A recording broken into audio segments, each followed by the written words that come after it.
And action. Oh wait, wrong show. Okay, guys. Now, as most of you guys know, the Super Bowl happened yesterday at the time of this recording. Now, what are your thoughts? That shit was boring as fuck, dude. That shit was really boring. I like football, so I thought it was a good game. I mean, it was okay. Don't get me wrong, it was a good game, but there wasn't like. I know what you mean. Flashiness, You know I know what you mean. It was more of a defensive game. What pisses me off is the Bengals play calling. All right, I did a little research because while watching it, it was pissing me off. During the third quarter, they ran the ball twice. Right. They needed to run the ball more. The Rams couldn't really stop Joe Mixon. Yeah, I know. They were when they were running, it was like 9-10 yards. You know. Joe Mixon, if I remember, it was like 4.8 or 4.6 yards a carry. It was very strategic. But it was some bad football though. A little bit. It was like Matthew Stafford was missing some passes. He was. I know what you're talking about. The Bengals defense was tweaking in a lot of plays. Like the Eli Apple slander, we love to see. Oh gosh. My favorite tweet I saw on Twitter was like, "An apple hasn't caused this much chaos since the Garden of Eden." They could have said to Newton too, because how the apple fell from the tree, No. Because of him, we had to take calculus, I guess. Yeah. Fuck that guy. But wait, so why is everyone hating on the Apple so much? Because he would talk so much shit, and like for years, he isn't even that good. This year, he's been like decent. Yeah. But like years past, especially like you ask like Giants fans or Saints fans, he's ass. And like this year, he finally has like a decent year, and like he starts talking all this shit. And that's why everybody started hating him. Oh, okay. Because I saw a lot of things where like even other football players are like coming at him and shit. So that's why we just love to see that he got like basically the game-winning touchdown scored on him. Yeah, I mean it was, dude. I was tired too. I fell asleep, bro. I fell asleep like around midway through the fourth quarter. I was like dozing off, bro, because. The second half was ass, bro. That's because the Bengals kept having 3 and outs because they ran the ball twice in the third quarter. Yeah. And like, I think until the last drive, it really affected that the Rams didn't have OBJ. Yeah, even the whole game. I really think Odell could have won MVP. Yeah, he was gonna go off, bro. That's what I'm saying, because he kept doubling Cooper. And he kept getting wide open. Who won MVP? Cooper got. Yeah. I was gonna say because that's why I'm like, I really think OBJ might have won that if he didn't get hurt. Yeah. But we love to see. I was thinking about this earlier too. I saw a stat where only 2 wide receivers in the history of NFL have gotten the Triple Crown, which if you don't know, for the people who might not know, is you lead the league in receiving yards, catches, and touchdowns. He did that. Right. He won Offensive Player of the Year, and he won Super Bowl MVP. The only other person to do that in a career was Jerry Rice. He did it in a season. Wow. That's crazy. That's all like he might have had the greatest single season by a wide receiver. I'm not saying he's like the best wide receiver ever. I'm just saying single one season wise. He might have had like the greatest season by a wide receiver. Damn, and no one's even talking about it. That's what I'm kind of saying. It's like I always knew Cooper Kupp was good, especially last year. I think 2 years ago before too. But and I was expecting Matthew Stafford to have another really good year. But no one was expecting this. No. Right. No way. When everyone was talking about the Jared Goff, Matthew Stafford trade. No one was expecting the Rams to make it back to the Super Bowl. Not first year. Yeah, not first year. I didn't expect that first year. And I said this in one of our first podcasts too. I said if Matthew Stafford got drafted by any other team, borderline Hall of Famer. He gets a fucking ring. He has his stats.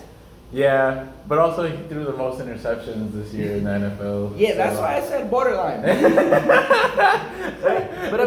But why did they fucking roast Joe Burrow and Matthew Stafford with how they showed the graphic where it was the first ever quarterback with the most interceptions in the league to make it to the Super Bowl, and then for Joe Burrow, the most sacked quarterbacks to ever make it to the Super Bowl. I was like, damn. Well, fucking my son says something really funny about Joe Burrow because it sounds like burro. So it's fucking burro. He doesn't know how to fucking play.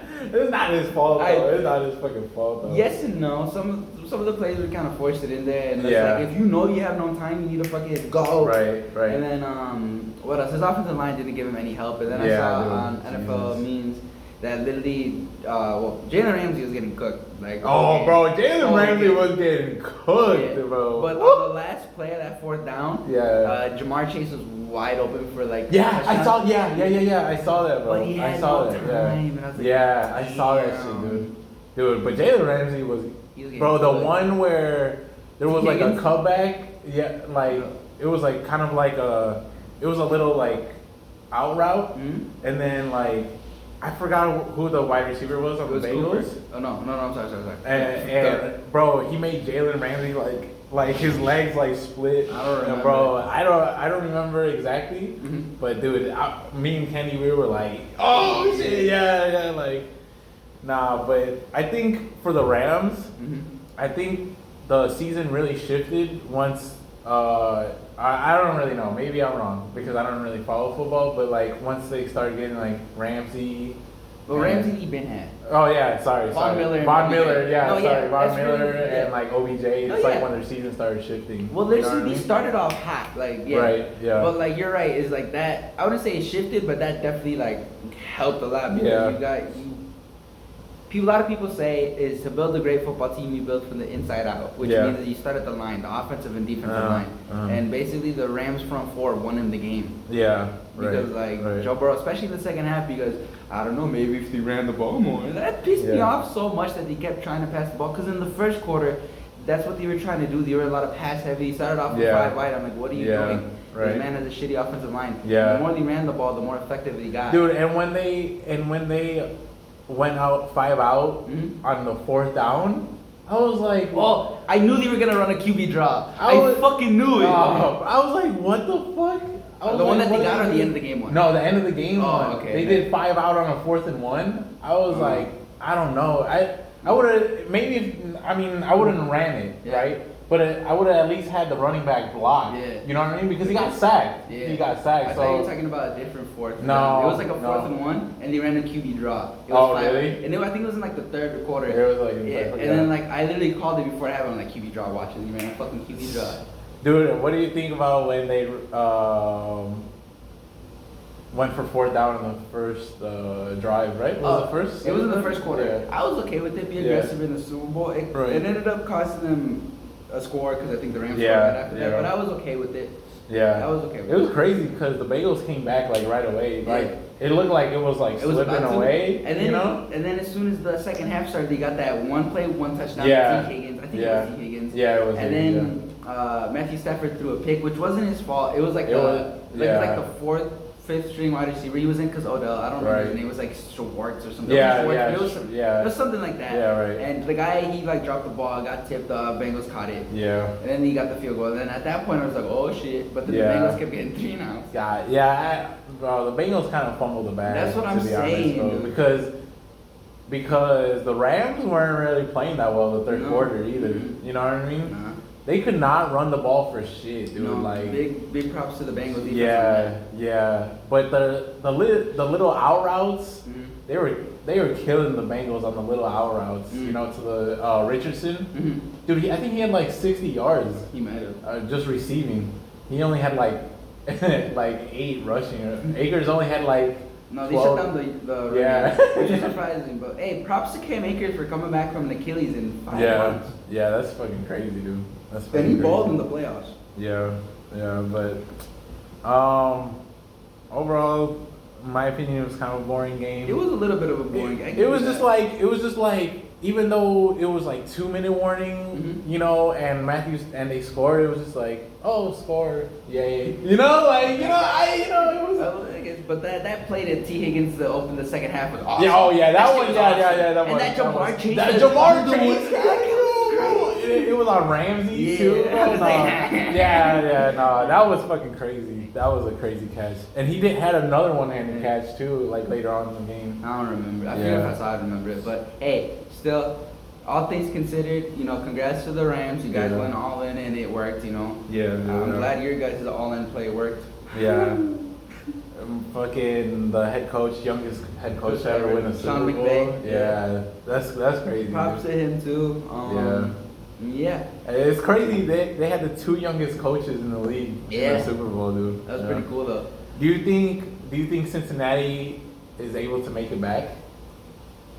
I don't think next year. You don't think next year? Because it's just too hard to get back to the Super Bowl again. Yeah, yeah. But I'm not saying he can't do it again. But like I don't think next year. But Lee could possibly make it again. Yeah. Yeah. He just gotta fix. He really gotta invest in that offensive line. Yeah. If I was them, the free agency, you gotta pick up at least one guy, and then you gotta draft another guy in the first round. Yeah. I mean, offensive line is that like a pretty dime in a dozen type of thing? Like. No, you could find like good ones, you know. Even in like the third, fourth round, you can still find some good ones. Yeah, because also like I saw a thing before the Super Bowl that like,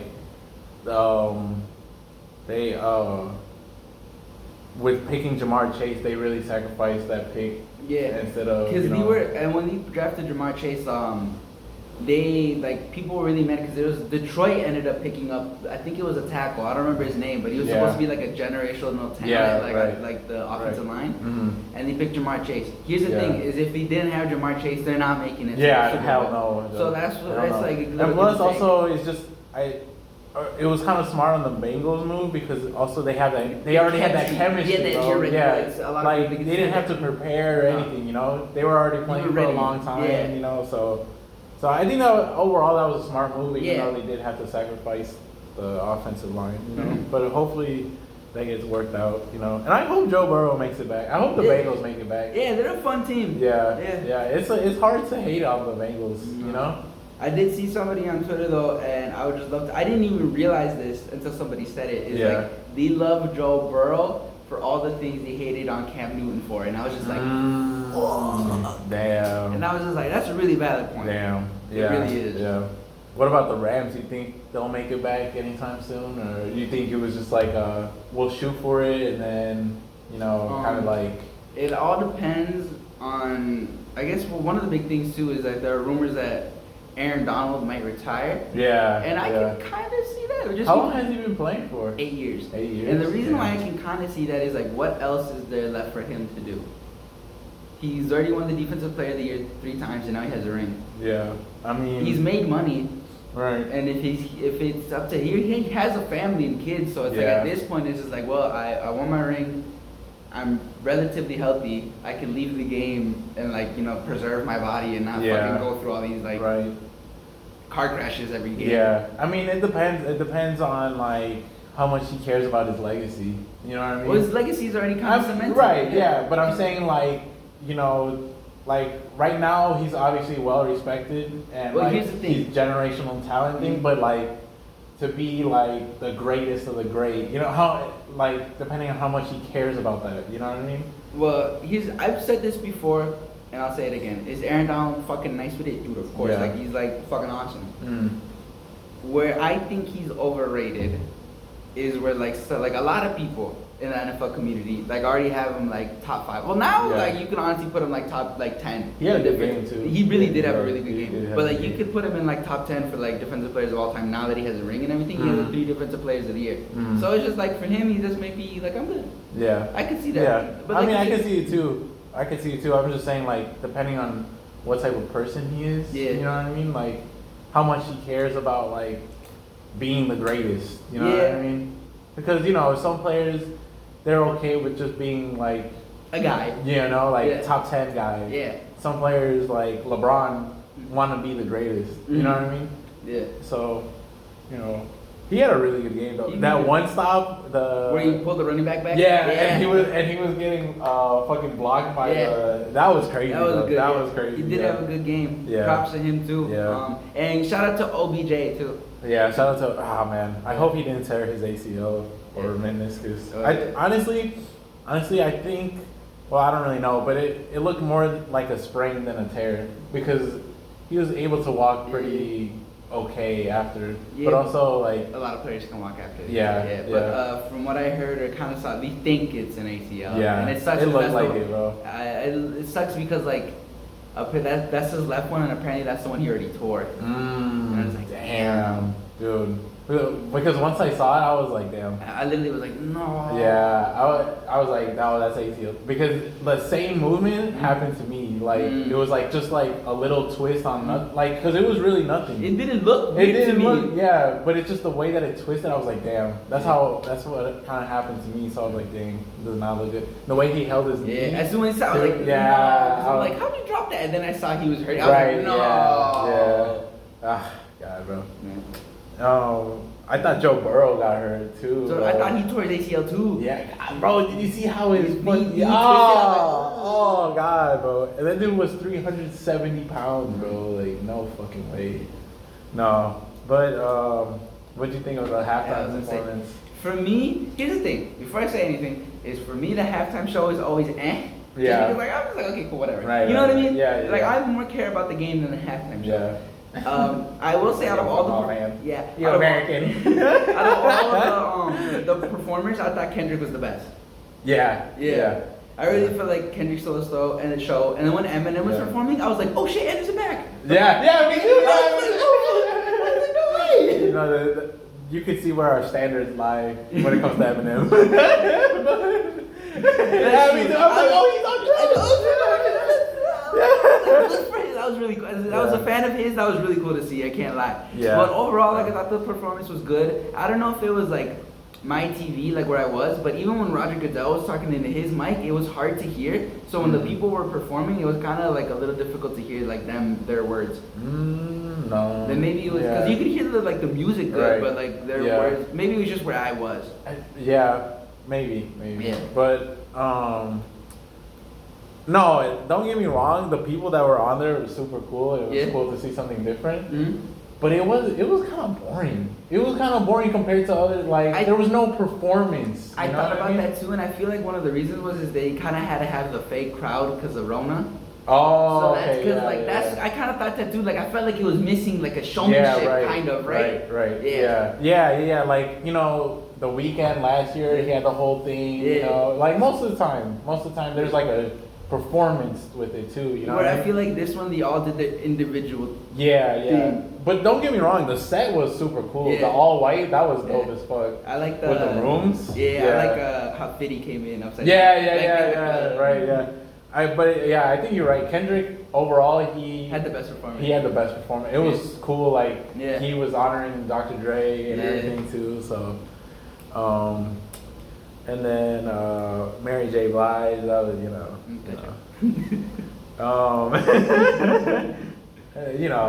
we all know. So.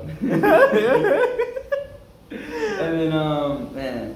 So yeah, good halftime show, good Super Bowl overall. It will never beat the Black Eyed Peas halftime show. Am I biased? Yes, because that was Super Bowl 45. You even remember who performed at the halftime show? That's crazy. I mean, is it really that hard to remember who performed in the halftime show of like the year that my favorite team won? That's true. I can't tell you who performed in what year in any other year, but I can remember who performed that year. Yeah. And then if you remember, they had the suits.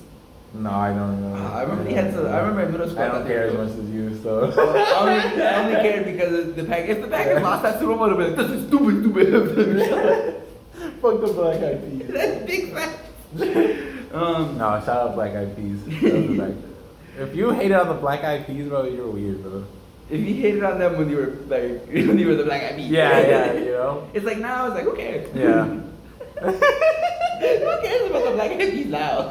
That's true. That's like they fell off hard. Yeah. They really did. They had the world at their hands. They really did. Like everyone was listening to this shit, bro. And, like no one gives a fuck about the Black Eyed Peas now. Yeah, for real. Yeah, but, yeah. I guess moving on from sports is I like to consider both of us, very intellectual men. Very estudiantes estudiosos, if you will. Fellow scholars. So, my question for you, Jim, is what are you reading? What am I reading? What are you reading, my fellow scholar? So, right now I'm reading, I'm still reading. I mean, we talk like outside the podcast, so. We have a friendship. Yeah. Yeah, for real. Where does this chemistry come from? But. Continue. Right now I'm reading a book. Hold on, let me flip the mic. It's more professional. Yes. I'm reading a book. I'm reading a movie. No. Hold up, wait. Before you go any further, I saw on Twitter. Okay, and someone was talking about how back in the day they called movie or no, the fuck, I forgot.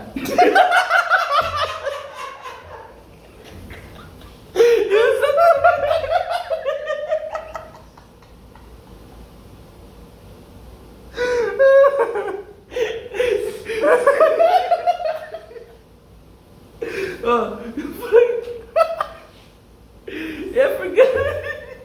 They called something.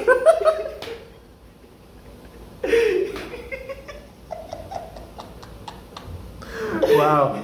No, but it was something that they called talkies, like talkies, and then they were like, but I don't know what it was. Yeah. And then they thought about that's stupid, but then they thought about the name movies. Yeah. Where it's just movies. Wasn't it like speakies or something? Yeah, I think I know what you're talking about. Yeah. Continue, but I'm sorry. You can see how intellectual we are. So, so right now I'm reading a book about comedians, basically, like doing interviews and stuff like that. Mm-hmm. And the author, his name is Jude Apatow. Mm-hmm. He was like the director of Freaks and Geeks. Good show. Good soup. What's the unnecessarily canceled? Yeah, well, unnecessarily canceled. Well, apparently back in the day nobody watched it. Yeah. But the thing is that it was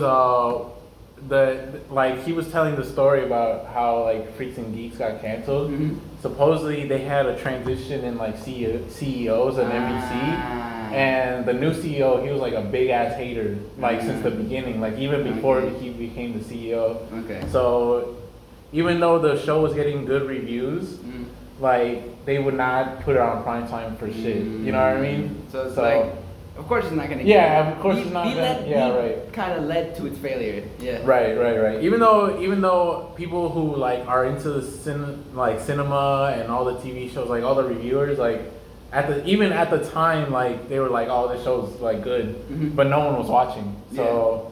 Like, so dude, like showing forever though. I know. I mean, dude, like even the last three episodes were like they were like pre-recorded. Like it wasn't live. Like they were pre-recorded and they were all put out at the same time. Like I didn't know that. Yeah. No, but yeah. The guy's like interviewing other. Yeah. So the guy who's the director of Freaks and Geeks, he's a comedian too. So and he's been a comedian for like a super long time. And also like in high school, like in the 80s, he decided to do a talk radio show where he just interviewed famous comedians at the time. And then that's kind of like how he got into comedy and stuff like that. And eventually he's like really close friends with like Adam Sandler and like a bunch of comedians that we know of now, or like our generation. You know what I mean? So it's really interesting because he does interviews with like Jerry Seinfeld from like 1984 and like 2014 too. You know what I mean? Yeah. So it's like when the author was in high school and like now when he's become famous. Yeah. You know? And same thing with Adam Sandler. Like he has multiple interviews with Adam Sandler, and like he has interviews with like Eddie Murphy, Jimmy Fallon too. Like a bunch of people, and it's just kind of cool. I mean, I don't really know too much about comedians, and stuff like that. So it's kind of cool to kind of see. Also, he interviews like directors, people who've done screenwriting and stuff like that. So it's just kind of cool to delve into that world, and see how that process is done. You know what I mean? And that it's discussed a lot about how TV shows are like very taxing, very stressful if you're like a director or someone who screenwrites. You know what I mean? So. No, it's cool. It's a cool book. Honestly, I didn't like the first 50 pages. I really didn't have high hopes for it. I was like, it's kind of. But honestly, I've gotten more into it. Even for even for like comedians that I don't even know about. Mm-hmm. You know what I mean? It's just cool to read. Yeah, to read. Yeah. Oh, okay. Yeah, I'm like about halfway done right now. How many pages is it? It's like 450. Okay. Yeah, but it's all like interview format. So it's kind of a quick read. Not a quick read, but like it's like not as long as the pages make it seem. Right. And also it's not like very advanced language, you know what I mean? It's kind of more like it's just like informal interview, you know what I mean? So you're basically just reading a bunch of conversations. Yeah. So yeah, good book. Good too. Yeah. And what about you, Jim? What are you reading? Oh, well, what I am reading is I'm also reading a book. What? Yeah, and let me tell you something about this book, Jim. Yeah. It has pages. What? Yes, and I read the book. That is for those that don't know, is I have my own sign language. Where I just talk a lot with my hands, so over the years I've just kind of made stuff. And a lot of like when I'm doing something, like I'm studying, and like this just means a lot of things. That's why it's my own sign language. Anyways, I'm reading the autobiography of Malcolm X. Okay. And now, as you know, I started this book last semester, at the beginning of last semester, and I got to like page like 80, 100, and then but this like last week I've read like all the way from like page like 100, 120 to like 225, I think. Oh, okay. I've been reading a lot. I can't lie. That's good. Yeah, That's good. And it's the thing is, I told you even before, like I would like sporadically read it. It's like I'm like, this is a really good book and I enjoy it. Yeah. It's just my problem with reading is starting the act of reading. Okay. Yeah. Okay. But like once I'm into it, it's like I'm like, okay. Well, sometimes when I am reading, I will reread like the same like 2 paragraphs like 12 times because I don't know what the fuck I just read. Right. But like that's not the difficult part. It's just for me, it's like the actual act of starting to read is where I struggle. But overall, really good book. I've gotten to the point where he's starting to like make new mosques around like the States. And he's starting to build them up, and like he's basically like Mr. Elijah Muhammad's like right hand man at this point, where he's like his like number 2. Yeah. Really interesting. I thought it was kind of I think even he might have said that like prison was kind of like the best thing like for him. Yeah, right. And I thought it was like, cause like he was basically like nowhere else could I have studied for like 15 hours like nonstop. Yeah. And it's like kind of crazy, cause apparently it's like, cause he read he let me borrow the book. Yeah. And then he was talking about how he got transferred to the new prison, and in that prison the library was donated from some rich guy. Yeah. And like he started just reading all these books, and like he was just like, I can barely read, and so he started like literally just got a dictionary and copied down all the words. Yeah, that was crazy. And that was like crazy, and like he was talking about in somewhere like future in the like later in the book, he was talking about how he was talking to some like actual scholar from like London. Yeah. He's like, what's your alma mater? Like what college did you go to? Yeah, He's just like, books. And then I'm just like, that's such a fucking boss ass shit, bro. Books. Books University, bro. Books University. Books U. Books U. Prison U. Prison U. But really good book. I do know later in the book, I kind of know that he kind of looks at this point in the book, he kind of hates white people. He thinks white people are right. Yeah. I do know later in his life, kind of towards the end, he kind of realized that wasn't true. And that Mr. Elijah Muhammad was kind of like on some bullshit. Yeah. And then, because even he said later, he found out that like this man isn't even that much of a devoted Muslim. Oh, really? He said in the book. I mean, I read it but like I don't remember. I don't know what he does or what he finds out to find out that this man isn't as devoted to like the Muslim faith. His family was hella corrupt. Was it? Yeah, like his daughters, like his sons, were like hella corrupt. Yeah. But what made me really sad was that like Elijah Muhammad kind of led his like Malcolm X's brother to insanity. Basically, if you remember, I don't remember which of his brothers it was, but it was the one that kind of introduced them to like the Muslim faith. Oh yeah, and basically, he found out that this man was like kind of, I think he was having sex with white girls or something like that, or he was eating pork. He was doing something that you're not supposed to do with like Muslim faith. Yeah. And then they basically kind of exorcised him out. Yeah. Is that the correct word I'm looking for? And then like you made him feel all bad, and then that kind of led him to insanity. And then Malcolm X later was like, damn, it kind of might have been that like his whole family kind of like cut him off, kinda. Right. And then it's like, damn, that kind of made me sad. I can't even lie. Yeah, no, it does suck. It does suck. But like the thing is that even though all this stuff was happening, you know, like there was like a lot of holes within like the like as it was growing, there was like a lot of holes, especially from Elijah Muhammad, you know. And I feel like he was very much of an extremist.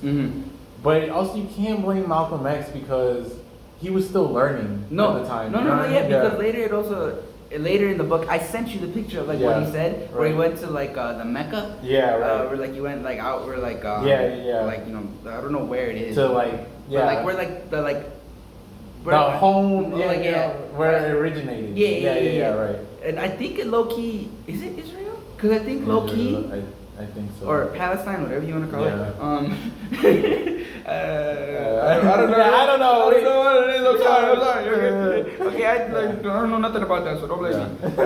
And then I think low key is the same place because I think like Christians, like Jewish people, and like Muslims, low key, like all kind of like their home places, like set it at this. I think I'm not 100% sure. So, but he also didn't say where the Mecca was, but he was talking to like the Muslims of the East. And he was then he was basically telling them, because I don't know if you remember, he was talking about a story of how like the white man came to be, where they basically like hundreds of years ago or like thousands of years ago, like the world was just like, you know, like people like black complexion, and then there was like some guy who like studied like genealogy and like, you know, how like, you know, genes pass through people, and like he did some shit where he got like exiled to like some island, and then he was pissed, so he was like, you know what, I'm gonna make white people. And then basically through like babies, like, you know, like the lighter skin, if like the baby was born as a dark skin complexion, do you remember this? A dark skin complexion, like he basically is like off the baby, and like the baby was lighter skin, he passed through, and eventually he got a white person.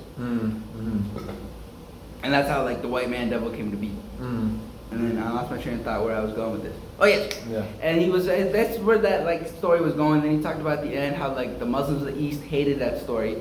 And then he was like, well, you guys are doing nothing to tell the truth of like what the actual like Muslim religion is.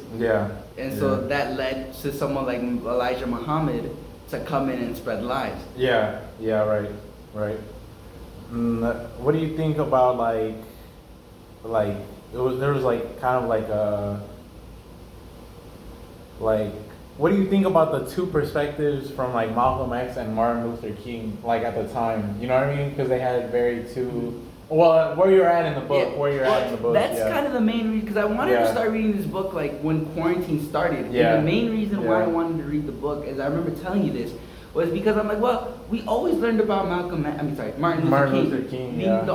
He would always just pass over Malcolm X, and what he would basically tell us is like he was like Martin Luther King, but like he was a little more violent. That's what he would tell us. He's like, but he was a little more violent about the thing about he went. And that was like about it. So I was just like, well, what is this man really about? And so from what I've read so far from what I can see is, at least it looks like he has like a good heart.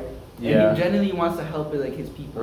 Because from the way he sees it is like, though obviously the white person isn't the devil, but like from like his point of view is like they've always done his people wrong. Which in America back then, even now, kind of is like now, true. It's like he always did like them dirty, and they kind of washed over their stuff, and like basically like even back then, like black people apparently didn't know that much about slavery. Which is like kind of like, they didn't teach it. They didn't teach it, and I was just like, reading that now is like kind of like what? But like, is it really that surprising that they didn't? Movies. Do you want to? No. Okay. Reading that now, what was that?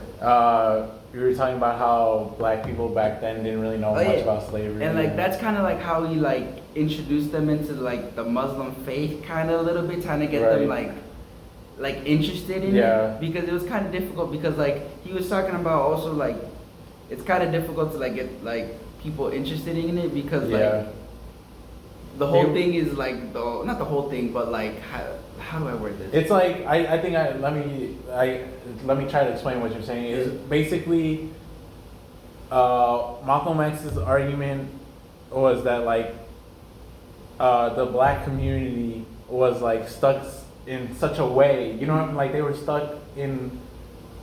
He called it like the slavery mindset, kind of. He did say in the book that they're like brainwashed. Yeah, like they're like brainwashed. Basically, he was saying like the community was stuck within one perspective, and they could only see it one way. And then he was just trying to show them another way to look at things. You know what I mean? Like the bigger picture of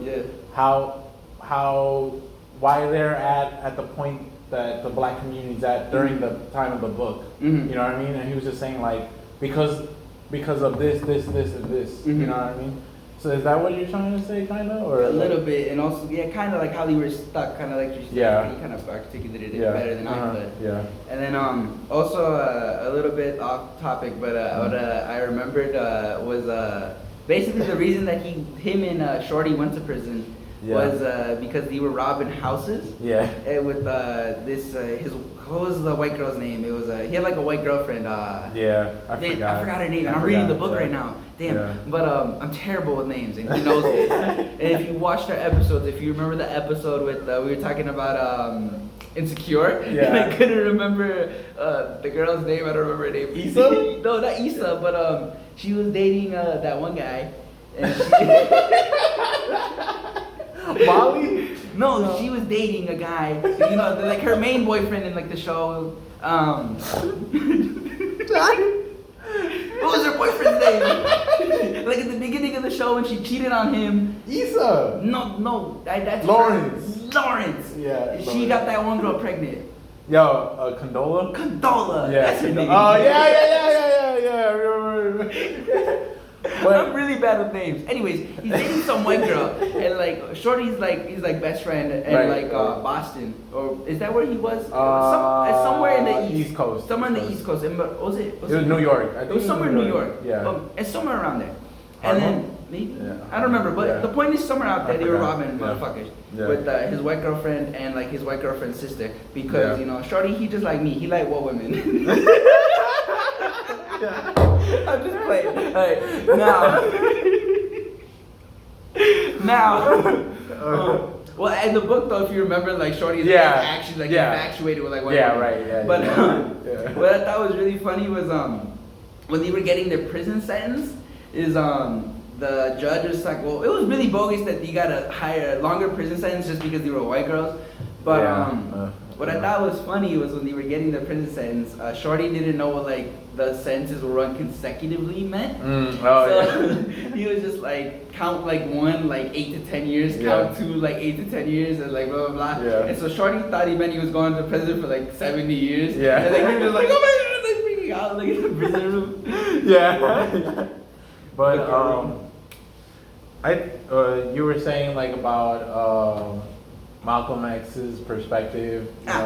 So from what I've read so far, it does seem like he has a good heart. Like he wants to like help his people. He was kind of also brainwashed by Elijah Muhammad. Right. Because Elijah Muhammad, like you said, he was very extremist and took things too far. And from what I've read so far, I'm gonna guess because even Malcolm says in the book he's gonna find out some more shit about Elijah Muhammad. So I'm guessing I'm also gonna find out some more sketchy, shady shit that Elijah Muhammad does. Where this man's gonna be even more like fucked up. But I guess that's what I think so far. And I know later in his life, if I know correctly, he got assassinated. Malcolm X got assassinated by his own followers for switching up on him. And then but the thing is it started to turn very cultish. That's why. And that's where it kind of sucks. Is like the people he was trying to help. He found out that he was. Not that he did them wrong, but he was like teaching them. He was inadvertently teaching them wrong. Right. He learned his own mistakes and then wanted to undo them. But he did such a good job teaching them that he couldn't. Right. I think like it was basically black empowerment at the most extreme version. You know what I mean? Like, and honestly, even though it wasn't like how it all went down wasn't very like right, you know what I mean? I think it was necessary for the time. You know what I mean? Just because like you know, for shit to change, sometimes you need to take extreme measures, you know? And honestly, I don't think it was violent, bro. Like, I don't think Malcolm X Well, I know in the book, when at one point I read, like, he did say like he preached nonviolence. Yeah. But what he did say was like, don't turn the other cheek. Yeah. So if right. like someone's fucking with you, Yeah. we're like, it's at more that protective. Point, yeah, it was more at that protective. point, yeah. Yeah. But the thing is that like, you know, even then, there was always like this bias that like news reports were saying like, oh, they're violent, you know what I mean? Because of the fact that they were doing like military-esque training, you know what I mean? And I think that's why also we learned a lot about that in the books that we read, because about how violent Malcolm X was when he really wasn't, you know what I mean? And even the Black Muslim community wasn't violent. It was just more like a protective thing, you know what I mean? Because I mean, at that time, there was outwardly racism where people were being killed. You know what I mean? So even unfortunately now, but yeah, like, yeah, more right. so back more then. so back then. You know what I mean? So, like I said, it was like an unnecessary. It was like a necessary truth that Malcolm X brought out. That also Martin Luther King brought out, just in a different way. You know what I mean? Not like so isolationist. Like Malcolm X movement was very isolationist movement, like we're gonna do it this way, we're gonna do our own way type of thing. And Martin Luther King was more like, let's come together, you know what I mean? But I think both perspectives hold a strong truth, you know what I mean? So yeah. But the reason why I really like Malcolm X's like story and stuff like that is just because it's very like humanistic. It's like very very relatable. Okay. Very relatable, because it's just like a come up story, you know what I mean? Really just some guy. Yeah, he was just some guy, you know what I mean? That's why it's just very relatable and more like personal, because like anybody could become a leader if they really put their mind to it. You know what I mean? I was reading like his like come up in like the prison. Yeah. And, like how he yeah. changed, because even if you ask, he was just like, he called himself like a hustler. Where, like, Right. Even in the book, he said like all I would do is like smoke weed and like do cocaine and like I would really do shit. Yeah. And like towards the end before he got like caught. Yeah. He basically wasn't doing shit, but like robbing people. Right. And like doing drugs. Yeah. Like with I remember his girlfriend. His name was Sophie. So yeah. Sophia or Sophie, something like that. Right. And like he said, he's like, because of like all the drugs he was doing, he was starting to slip up, because when basically Sophie and his sister came to, I think it was Harlem, to like basically like the part of the town where it was mainly just like black people. Yeah, right. And like he came with her husband's brother or like best friend.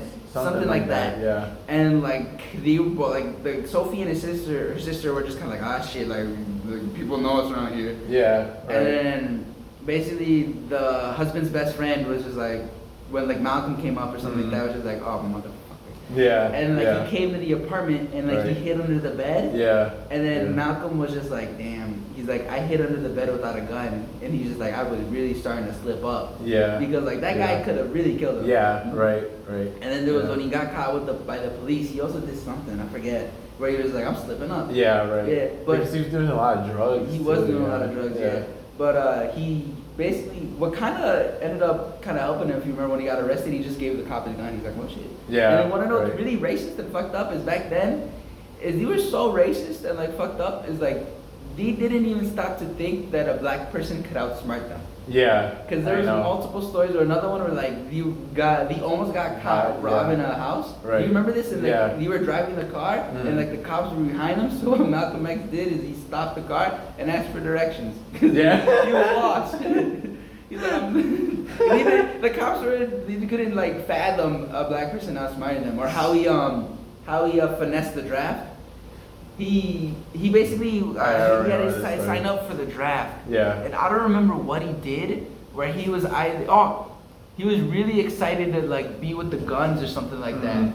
Where he was like excited to like rob people. Not rob people, but like do something in the military where they were just kind of like, oh, that guy might be a little crazy. That's not. he acted like insane, right? Yeah, he did something where they thought he was crazy, but like he wasn't. Right. He was just like. I remember, but I don't remember what he did. Yeah. But damn, I wish I could remember what he did though. Yeah, but like they were like they could never think that like a black person would outsmart them. Right. I didn't even think about it though. Yeah. But Malcolm X, cool guy. Yeah. What was I gonna say? Yeah, I gotta watch the movie again. I wanna watch the movie. Yeah, once I'm done with the book though. Yeah, I gotta watch the movie again. I haven't watched it in like 2 years. Yeah. It's also because it's like 3 hours long, so it's like a 3-hour movie. Oh damn. But Spike Lee directed it. Yeah. And he's in it too. So yeah. Now, before we end the podcast, do you want to talk about the story of what happened? Never mind then. Wait, we were gonna talk about something else. Oh, Kanye. Okay. Talk about Kanye. God, bro. I don't know. It's getting to that point again where like we can't support him. Like, a little part of me wants to think or hope maybe he's just being fake crazy on purpose for his album rollout. Because think about it, every time he's about to drop an album, he starts to create some controversy. Oh, that's true. That's what I'm like, well, maybe this is strategic. But also it's possible that maybe I'm just giving Kanye too much credit. Yeah. It's just, bro. Nah, it's not that he's doing crazy shit. He's just doing too much. You know what I mean? Like, it's not as crazy as the slavery shit, but also it's like he's doing way too much. You know what I mean? He's starting too much beef with unnecessary reasons. You know what I mean? Kanye, do you really think this is gonna get? If your end goal is to really get your family together and get your wife together back, do you really think this is gonna work? Yeah. What is your end goal here? Yeah, it's just like Kim hasn't said a word. Well, apparently, for the most part, she has, but like through TMZ and all that shit. Oh, really? Yeah. Oh, okay. Yeah, like she has her own ways of like getting shit out. Yeah. So Kardashians are a little smarter about their whole media shit. They know how to work that shit a little better. That's true. Kanye kind of just does whatever he wants to do, but I don't know, man. I don't know. It's hard to support him right now, man. I'm still watching the documentary. That's facts, though, bro. That is facts. I'm still gonna watch that shit, dude. Like, I'm still gonna give Donda 2 a listen. I don't know if I thought Donda was alright. Yeah. I liked some of the songs. Overall, I just thought it was alright. I know you liked it more than I did. Yeah, I like Donda more than you did. I think Donda 2 is gonna be. I feel like it's gonna be ass. You think it's gonna be ass? I have a feeling it's gonna be just because it's so fast. It's so fast. Yeah, like I don't. This man. Maybe you're right. Maybe you're right. I like the City of God. I liked the City of God song, but that was about missing something though. It was fucking missing something though. Like Alicia Keys, she killed her part. Yeah. Can't even lie. But like overall, I thought the song was cool, and that was about it. Like, yeah. I was like, cool song. Yeah. One thing I liked about Kanye was rapping over like NYC trap beat, you know? Yeah. Like a drill beat. Yeah. NYC drill, which was cool. And he was kind of spin. Yeah, I like this verse more than Fabio. Yeah, honestly, I was expecting a little more from Fabio. He kind of just did his usual thing. But the Alicia Keys over a drill beat, that shit sounded crazy. Yeah. I don't know, I felt like it was missing something though. I don't know what, but it was, you know? But, yeah, man. Fucking Kanye, dude. You want to talk about the trade deadline? Yeah. Okay. Now, this man, big James Harden fan. Yeah. So I guess I'll leave it up to you. I already know your thoughts, but you know, for the people at home, what are your thoughts on the Ben Simmons James Harden trade?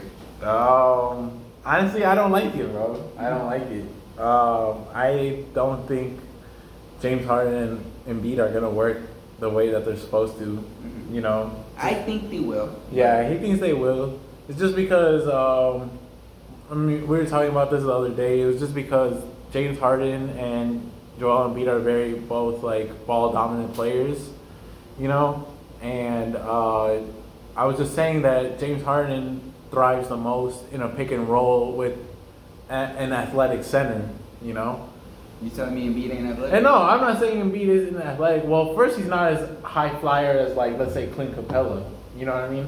Yeah, but that's not what I'm trying to argue. That's not what I'm trying to argue. That's not what I'm trying to argue. It's just that I think for James Harden to be good, you have to set Joel Embiid in a certain role. Mm-hmm. The problem is that Joel Embiid doesn't play the role that James Harden would thrive in. You know what I mean? Mm-hmm. Joel Embiid is more than a center. Mm-hmm. You know, like a pick and roll guy. Like he can pick and pop threes. You know, he can get you off the post. You know, he does a lot of things. You know, he's like Jokic, but a little bit less. You know what I mean? Like kind of point center. You know? I kind of get what you're going with that. You know? I would say Joel Embiid is more dominant. Yeah. Than Jokic, though. Yeah. But I kind of get what you're saying. I think Joel Embiid is a better scorer than Jokic for sure. And he's just more, like you said, more dominant. Mm-hmm. I think he's just a better pure scorer. But it's just the reason why I don't think they're gonna work is because James Harden is gonna limit Joel Embiid's versatility. Mm-hmm. You know what I mean? And it's not gonna allow. And if you want Joel Embiid to be good, you have to let him be roam free and shoot his threes. You know, hit the post, hit the passes. You know, be everywhere instead of just a center. Mm-hmm. You know, but the problem is James Harden is a stand around type of guy if he hasn't the ball. He's a stop the ball guy. Yeah, you know what I mean? So the flow of the offense, I feel like is gonna be thrown off a little bit. And then also on top of that, they don't have the best shooters. They just let go of Seth Curry, who was the best shooter. He's shooting over like 40% on three. Yeah. You know, like I mean Seth Curry fans. Facts. Mm-hmm. Like, you know, they still got Korkmaz. They got Danny Green. They got George Niang, too, who's been pretty good. But besides that, it's just like, you know, I mean, they still got Tyrese Maxey, who's been really good this year and stuff. But I just don't think they're going to be as good. I still think Brooklyn is going to be better than the 76ers at the end of the day. I love the trade for the Sixers. Yeah. The fucking Brooklyn Nets. Yeah. Before I compliment the Brooklyn Nets, I gotta say fuck the Brooklyn Nets because they should be the New Jersey Nets. But I do love the trade for Brooklyn. Yeah. Because they got yeah. Who's another shooter. Gosh, they got Ben Simmons. I know people hate on Ben Simmons, but if you watch our other episodes, he's gonna thrive in that role, man. That's what I'm saying. If you watch our other episodes, although we will hate on Ben Simmons as well. Yeah. We still, as a player, we still think he's really good. Yeah. Obviously, he has his little shortcomings, but I feel like now that he'd be like the third best player. Bro, he's gonna be Lonzo Ball, but 6'10", bro. Dude, think about it. I know what you mean, but like you sounded like Mike Krzyzewski when you said that. That's right. He's gonna be Lonzo Ball with 6'10". That's what I'm saying. It's just like right. Play some good defense, bro. He's gonna be their point forward. Yeah. That's what he's gonna be their defender. It's gonna be cool. And it's like people are like, well, what about the free throws? And I'm just like, you got fucking KD, you got Kyrie. Yeah, come on, bro. That's what I'm saying. The scoring is already taken care of. That's the thing. That'll be fine. They really need defense. That's been like the biggest downfall. And Ben Simmons, he's like, I'll play some fucking happily. He will happily play defense. Yeah, for sure. So I think that was a really good trade on the Nets side. Mm-hmm. And you know they got. He'll be their Draymond Green. Yeah. He's going to be like a bona fide Draymond Green. He's going to be the Draymond Green of the East. Draymond Green of the East. But also, I don't know, you know, maybe he might not want to play that role, you know? Because, you know, he is a diva, you know, so... Oh, no, damn. I mean, I guess you got a point. I'd like to think, now that he's finally out of this Philadelphia, he's like, all right, cool, I get to play basketball again. Yeah. Apparently, he lost $14 million. Yeah. I'm like, damn. That's crazy. Where do I find it? and they got picks. The Nets got picks from that too. Yeah, they got 2 first rounders. Yeah. What do you think about CJ going to the Pelicans though? It felt kind of weird. Yeah. I'm okay with it. I feel like it'll make the Pelicans better. But like I don't know. I just feel okay about it. I don't know. I feel so indifferent. I remember I just feel so indifferent about that trade. I don't know if it's really gonna do anything. I don't know if it's really gonna do anything for him. He did score 35 points in like his first game. Oh, really? Yeah. Damn. I mean, but it's like, is it really gonna take him to like? It's gonna take him to at most like a 7 seed. That's you know what I mean? I don't know. We'll see. Like if you ever get a full healthy season of Zion. Yes. We'll see what happens. But I think we both agree the weirdest trade though was the Porzingis one. The Tingus Pingus? Yeah. I don't know what the fuck was going on with that. I don't know, me neither. But I like it for Washington though. Yeah, I do like it for Washington. Yeah. And plus like Porzingis gets to kind of start fresh, you know what I mean? There's not that many expectations on him, you know, and he's going to be like the main guy because at least for this half of like the season, because Bradley Beal's out. Yeah. So it's gonna kind of be Pingus's team for at least a half a season. Yeah, Kyle Kuzma's team too. Oh yeah. High key though, no high key. Yeah. Yeah. So and now Spencer Dinwiddie's not there. Beal's out. Harrell's not there. You know, it's kind of his team. If you really think about it. So, what was I gonna say? Honestly, Blazers won the Pelicans Blazers trade. Dude, they got Neil Walker Alexander. They traded Neil Walker Alexander away? Yeah. I don't know. Portland? Yeah. I don't know. Where did he trade him away to? Was it Sacramento? I don't remember where he traded, but he traded him to Sacramento. I don't remember. I don't think it was Sacramento, but he traded him away. What? Yeah. Wow. Can you check it right now? Yeah. Cause I like him. I like Neil Walker Alexander. I think he has a lot of potential, and the Pelicans never really gave him the proper chance. You know what I mean, to play. Oh, it's Neil Alexander Walker. Neil Alexander Walker. Yeah. Nikhil. Yeah. Oh, the Jazz. Yeah. Wow. Yeah. Damn. That's pretty crazy. Mm. That's gonna be a good backup because I mean they still got Conley and Donovan, but bro, I haven't heard shit about the Jazz this year. They're still doing well, but it's like the Jazz, and it's like okay, cool. Like you basically you know what you're gonna get out of them. It's like probably a second round night shit. Yeah, yeah. So damn, Portland didn't keep Neil. Yeah, that's kind of disappointing because you know most likely Dame's not gonna be there, and little Anthony Simons, Neil Alexander Walker. Backcourt? That would have been kind of fun. Yeah, you know, that would have been kind of fun because, you know, you get kind of the, you know, Anthony Simons is very similar to Dame. You know, they have like the same type of play style, you know. And then you kind of get Neil, who's kind of like more defensive, taller guard.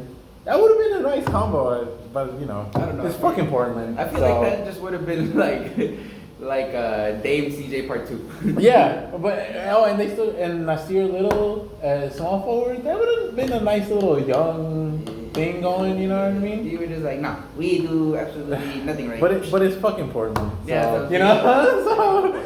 so no, but we were just talking about it before the podcast. Bulls didn't do shit, bro. And I'm okay with that, dude. They should. Okay, I was just thinking about it. They should have traded for Larry Nance Jr., bro. Portland would have taken a second round pick, bro. I feel like they could have done second round pick and something random like. Bro. Oh, dude, I would have loved to have Larry Nance on the team. But it's like, but like my whole thing is like we don't know what was actually out there to be traded for, and what we would have had to have exactly given up. That's why sometimes no moves is the best move. But dude, every team knew exactly what we were giving up. It was Kobe White. And we were really, yeah. But the thing is like, I'm okay with it, bro. You act like this is our only year, bro. You gotta be like patient. Bro. No. Dude, this is the reason why I think we should have went for it. Mm-hmm. Because no one's like really elite right now. Except for maybe the Bucks and the Heat. Bucks, the Heat, the Nets. If they're together, they're gonna beat us. Yeah. And then, but the thing is like even the Suns. Okay, but I'm saying in the East. I'm saying in the East. You know what I mean? Right now, it's really Bucks, like Heat.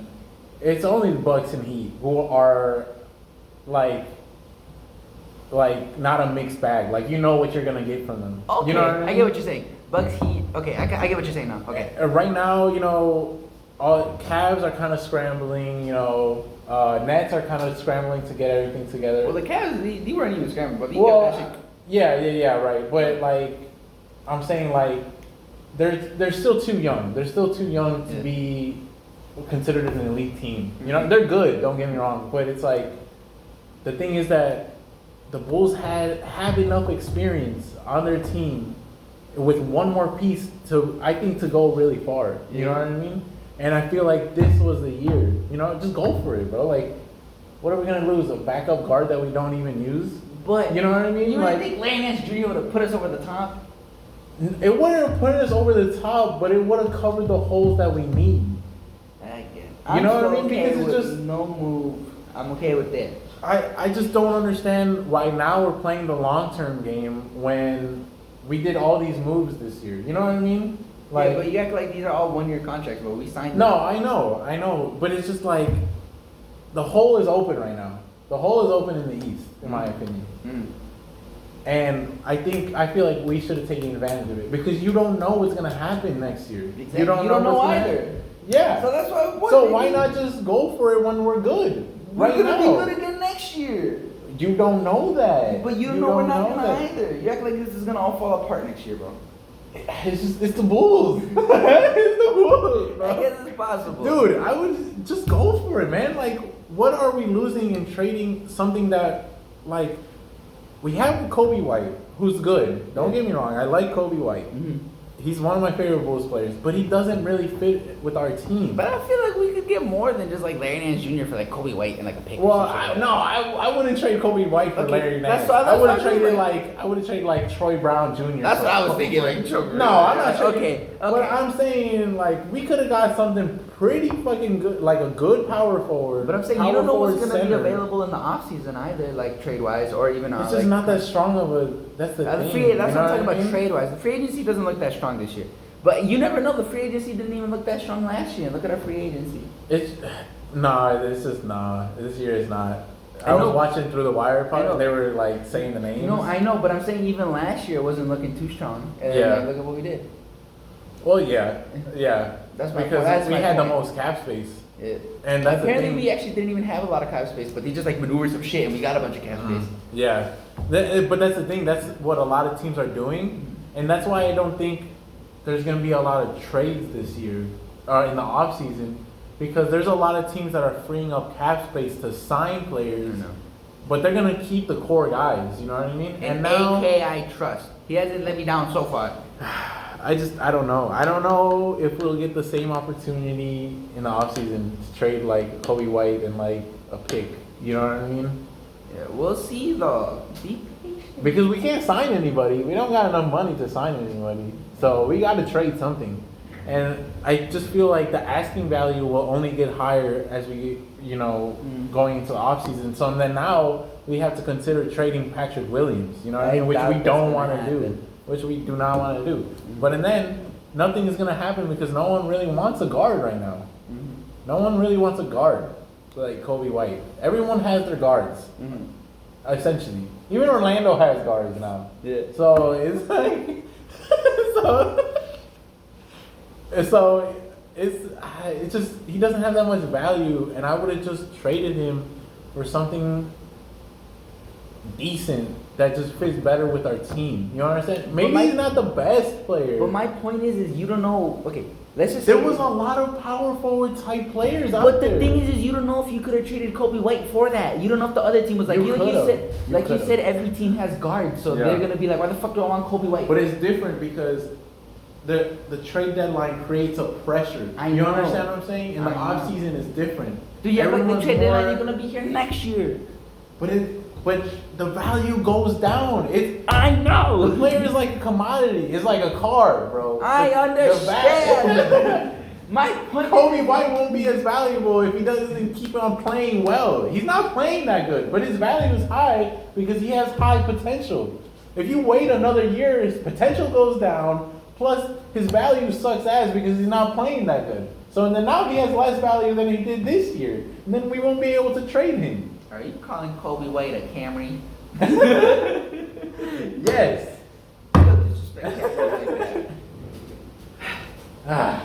You want to call it?